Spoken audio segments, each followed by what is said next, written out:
CSR travels all over the Bay to cover the uncovered. This week, CSR braved the traffic and traveled to Half Moon Bay for the Pumpkin Festival. But before we stopped off at Rams Stadium. The City College Rams, coming off a big win last week against Chabot, tried to repeat this week. They ended up having a great game this past weekend. We can't say the same for their opponents. We now head out to Rams Stadium, where they played host to the majestic Eagles of Feather River. CSF got rolling early and often. Jeremiah Masoli, a little play action, and then a rollout to the left for the easy pass and catch to Melvin. You're my boy, Blue! Now to the Eagles on their own 42-yard line. Stan Smith got open, and he's going to spread his wings and fly for a nice 30-yard game, getting knocked out just inside his 5. The Smith catch would set up a Feather River field goal and put the Eagles on the board 14-3. Coming back the other way on 4th and 4, it was Carlton Sanders for the 14 yards in the first down, setting up the Austin Kircher touchdown in the red zone. Second half action, deep in the Eagle territory, it's Carlton Sanders. You can't stop me if you can only hope to contain me. 28-3 Rams. Not to be outdone, showing that Feather River is not totally inept, trying to do something right with a nice 30-yard run here, setting up a touchdown. After a field goal, it was time for City College to start the power running game and just busting it down the middle. Now a 3-yard touchdown to keep it going. It's Austin Coran. He ran all over the Eagles. 38-10 Rams right here, but CCSF was not done yet. A little scramble, and it looked like it was an extra effort by Andre Patterson, staying on his feet and picking up some yards. Then it was Patterson again for 11 yards and a score to seal it for CCSF. Here's Patterson running it in on that scramble. 45-10. That was your final score at Rams Stadium. Rams all over the Eagles.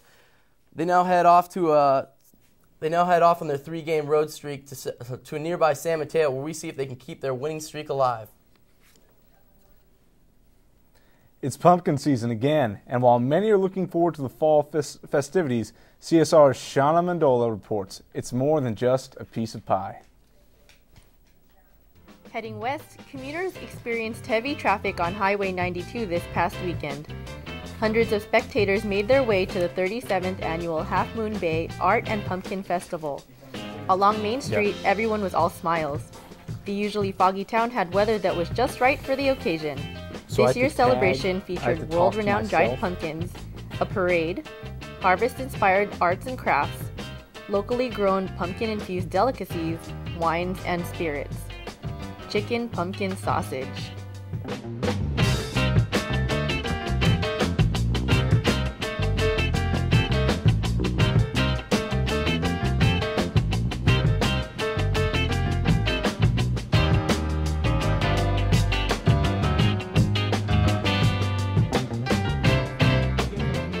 There was something for everyone, and in our case, we were there for the main event, the pumpkin pie eating contest. Hands down, this was the highlight of the day. For $1, anyone could try their luck and compete. There was only one rule though, no hands.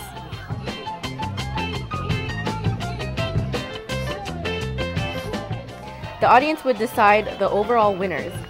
The 12 and under group went first, and even though this kid got the messiest, it was last year's reigning champ who won. I wanted to get my try at the action. Experienced pie eaters showed no mercy in regard to etiquette. I could hardly breathe.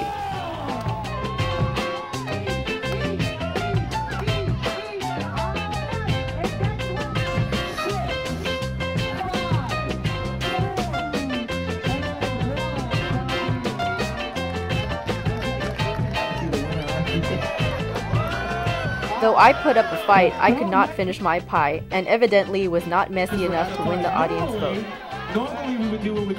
My first time, I think I did pretty well. This beautiful day at the Half Moon Bay Art and Pumpkin Festival proved to bring the Bay Area together to celebrate fall harvest and the famous squash. Power to the pumpkin. From the pumpkin capital of the world, for CSR, I'm Shauna Mendiola. To check out highlights of this year's Art and Pumpkin Festival, go to www.miramarevents.com. Well, now we're going to go from somebody who, from pumpkin pie to somebody who makes people's faces look like pumpkin pie. Matt, you got a thought on that? That's right, Joe. Talking a little Randy Couture today. Muhammad Ali was forced to give up his heavyweight title and had his boxing license suspended back in 1967 when he would not step forward and join the Air Force during his draft induction. This shook up the boxing world. Now another heavyweight champion has given up his crown, but this time it was voluntary. Randy Couture, UFC Hall of Famer, five-time UFC champion, gave up his UFC heavyweight title last week and resigned from his announcing duties with the company. Couture felt that he was not being paid enough money compared to the other top fighters in the UFC, like Chuck Liddell, Quentin Jackson, Mirko Cro Cop, and Matt Hughes. Much has been made about the bonuses that fighters receive from UFC President Dana White after events, and Couture said that he never received his win bonus from White after defeating Gabriel Gonzaga back at UFC 74 in August. Randy has been a huge ambassador for the sport of mixed martial arts and the UFC. But with prospects of a bout with Pride FC heavyweight champion Fedor Emelianenko out of the picture and Couture being 44 years old, he felt that there was nothing left for him to conquer in the UFC heavyweight division. Along with not being compensated to his liking, he decided to end his relationship with the UFC. The past few weeks have not been good for Dana White and the UFC. They lost out on signing Fedor Emelianenko, their contract with HBO fell through, and now the heavyweight champion has decided to leave the company. Well, it may be time for Dana White to rethink his my way or the highway attitude when it comes to business, because losing out on a television deal may be one thing, but losing your champion is another. Now the UFC heavyweight title is without a holder, but more importantly, it has lost its most beloved fighter of all time. Well, that just about wraps it up for us, and if you still haven't got your fill, and I don't know how you could have, check out CSR past episodes on YouTube or visit us at www.myspace.com/CSRSFSU. If you have a college sporting event you would like to see covered on CSR, send us an email at mailcsr@gmail.com. On behalf of Joe Hughes and the CSR crew, I'm Matt De La Rosa. Thanks for watching and good night. That was horrific.